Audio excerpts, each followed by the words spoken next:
حضرت علی شیر خدا، فجر کا وقت تھا، ہاتھ میں چھڑی پکڑی تھی، 63 سال عمر مبارک تھی، کوفے کی جامع مسجد میں نماز پڑھانے آ رہے ہیں، ہر دروازے پہ دستک دیتے، اٹھو الصلاۃ خیر من النوم۔ رستے میں حضرت علی لوگوں کو جگاتے جگاتے آئے، جب مسجد کوفہ میں پہنچے تو ایک بدبخت خنجر چھپائے کھڑا تھا، اس نے حضرت علی رضی اللہ تعالیٰ عنہ کو خنجر مارا۔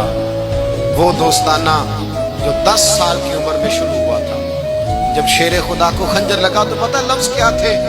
فزت برب الکعبہ، لوگوں رب کعبہ کی قسم میں کامیاب ہو گیا، میری زندگی دین کے کام آ گئی، میں کامیاب ہو گیا۔ حضرت علی کی داڑھی ساری لہو سے بھر گئی۔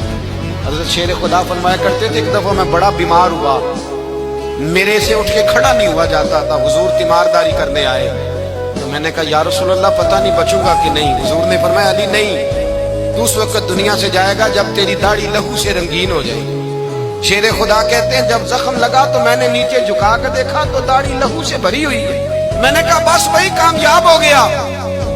جامع مسجد کوفہ میں مولا علی نے سر سجدے میں رکھا، اور اسلام کی تاریخ کا وہ شخص جس شخص نے اپنی بچپن سے لے کر جوانی، جوانی سے لے کر بڑھاپا، اور جاتے جاتے امام حسن اور حسین کو قریب بلایا اور وصیت کر گئے، بیٹا جینا اسی کا ہے جو دین کے لیے جیے، بیٹا مرنا اسی کا ہے جو دین کے لیے مرے، جس دھج سے کوئی مقتل میں گیا وہ شان سلامت رہتی ہے، یہ جان تو آنی جانی ہے، اس جان کی کوئی بات نہیں۔ حضرت شیر خدا کرم اللہ تعالی وجہ الکریم خاتم الخلفاء تھے، ان پر خلافت اسلامیہ ختم ہوئی۔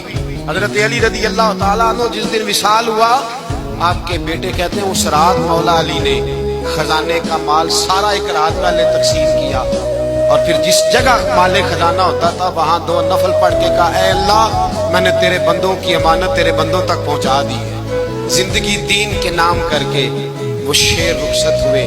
21 رمضان المبارک کی شام ڈھلی تو حضرت علی المرتضیٰ شیر خدا رخصت ہوئے۔